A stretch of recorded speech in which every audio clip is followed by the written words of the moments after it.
जय श्रीमन नारायण। सभी को भगवान परशुराम के जन्मोत्सव की बहुत बहुत शुभकामनाएं। भगवान श्री नारायण के ही यह अवतार हैं। आइए हम इनकी कथा सुनें। वाल्मीकि रामायण के अनुसार साक्षात ब्रह्मा जी के पुत्र राजा कुश के 4 पुत्रों में से कुशनाभ दूसरे पुत्र थे। राजा कुशनाभ ने पुत्र प्राप्ति के लिए पुत्रेष्टि यज्ञ किया, जिसके फलस्वरूप गाधी नामक परम धर्मात्मा पुत्र हुआ। राजा गाधी के एक सत्यवती नाम की कन्या थी, जो महर्षि ऋचिक को ब्याही गई थी। एक बार सत्यवती और सत्यवती की माता ने ऋचिक जी के पास पुत्र कामना से जाकर उसके लिए प्रार्थना की। ऋचिक ने 2 चरु सत्यवती को दिए और बता दिया कि यह तुम्हारे लिए है और यह तुम्हारी माँ के लिए है, इनका तुम यथोचित उपयोग करना। यह कहकर वे स्नान को चले गए।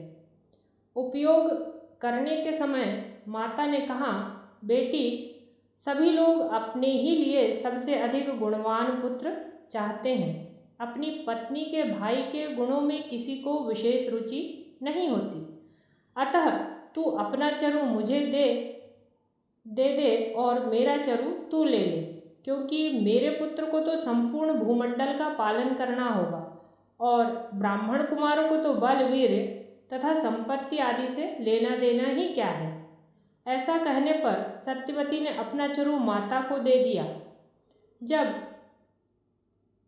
ऋषि को यह बात ज्ञात हुई, तब उन्होंने अपनी पत्नी से कहा कि तुमने यह बड़ा अनुचित किया। ऐसा हो जाने से अब तुम्हारा पुत्र घोर योद्धा होगा और तुम्हारा भाई ब्राह्मण वेत्ता होगा। सत्यवती के बहुत प्रार्थना करने पर कि मेरा पुत्र ऐसा ना हो, उन्होंने कहा कि अच्छा, पुत्र तो वैसा ना होगा, किंतु पौत्र उस स्वभाव का होगा। यही कारण है कि राजा गाधी की स्त्री ने जो चरु खाया, उसके प्रभाव से विश्वामित्र जी हुए, जो क्षत्रिय होते हुए भी तपस्वी और ब्रह्मर्षि हुए, और श्री ऋचिक जी के पुत्र श्री यमदग्नि जी तो परम शांत दांत महर्षि हुए, परंतु यमदग्नि पुत्र परशुराम बड़े ही घोर योद्धा हुए। एक बार यमदग्नि ऋषि ने अपनी स्त्री रेणुका जी को नदी से जल लाने को भेजा। वहाँ गंधर्व गंधर्वणी विहार कर रहे थे। ये जल लेने गईं तो उनका विहार देखने लगी। इसमें उन्हें लौटने में देर हुई। ऋषि ने देरी का कारण जान लिया और यह समझ लिया कि स्त्री को परपुरुष की रति देखना महापाप है।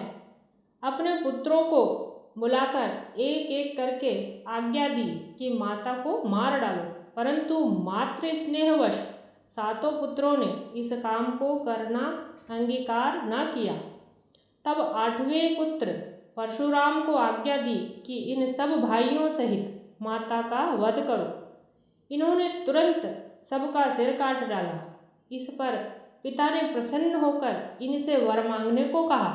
तब इन्होंने कहा कि मेरे सभी भाई और माता जी उठे और इन्हें यह भी न मालूम हो कि मैंने इन्हें मारा था।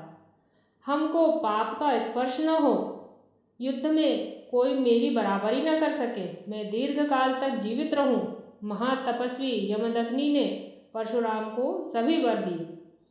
इधर माहिष्मती नगरी का राजा सहस्रार्जुन भगवान दत्तात्रेय जी से युद्ध में कोई सामना न कर सके, युद्ध के समय 1000 भुजाएं प्राप्त हो जाएं, सर्वत्र अव्याहत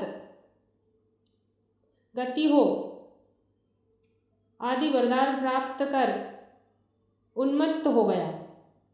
वह रथ और वर के प्रभाव से देवता, यक्ष और ऋषि सभी को कुचले डालता था। उसके द्वारा सभी प्राणी पीड़ित हो गए।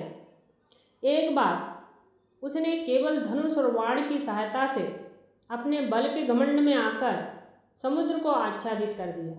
तब समुद्र ने प्रकट होकर उसके आगे मस्तक झुकाया और हाथ जोड़कर कहा, वीरवर बोलो, मैं तुम्हारी किस आज्ञा का पालन करूं? उसने कहा, यदि कहीं मेरे समान धनुर्धर वीर मौजूद हो जो युद्ध में मेरा मुकाबला कर सके तो उसका पता बताओ, फिर मैं तुम्हें छोड़कर चला जाऊंगा। तब समुद्र ने कहा, महर्षि यमदग्नि के पुत्र परशुराम युद्ध में तुम्हारा अच्छा सत्कार कर सकते हैं, तुम वहीं जाओ। यह सुनकर राजा ने वहीं जाने का निश्चय किया। अपनी अक्षौहिणी सेना सहित राजा सहस्रार्जुन श्री यमदग्नि ऋषि के आश्रम पहुँचे। ऋषि ने उनका यथोचित आतिथ्य सत्कार किया, जिससे वह चकित हो गया कि वनवासी के पास ऐसा ऐश्वर्य कहाँ से आया। यह मालूम होने पर कि यह सब कामधेनु की महिमा है, उसने मुनि से गऊ मांगी। न देने पर जबरदस्ती छीन लिया और मुनि के प्राण भी ले लिए। उस समय परशुराम जी घर पर नहीं थे, पर घर आने पर उन्होंने माता को विलाप करते हुए पाया। कारण जानने पर उन्होंने पृथ्वी को निःक्षत्रिय करने का संकल्प किया। कहते हैं कि विलाप में माता ने 21 बार छाती पीटी थी, अतः उन्होंने 21 बार पृथ्वी को निःक्षत्रिय किया। 21वीं बार क्षत्रियों का नाश करके परशुराम जी ने अश्वमेध यज्ञ किया और उसमें सारी पृथ्वी कश्यप जी को दान में दे दी। पृथ्वी क्षत्रियों से सर्वथा रहित न हो जाए, इस अभिप्राय से कश्यप जी ने उनसे कहा, अब यह पृथ्वी हमारी हो चुकी, अब तुम दक्षिण समुद्र की ओर चले जाओ।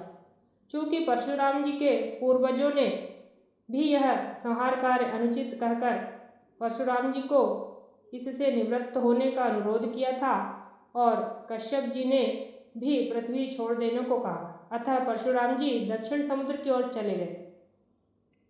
समुद्र ने अपने अंतर्गत स्थित महेंद्राचल पर इनको स्थान दिया। श्री परशुराम जी कल्पांत स्थायी हैं। किसी किसी भाग्यशाली पुण्यात्मा को उनके दर्शन भी हो जाते हैं।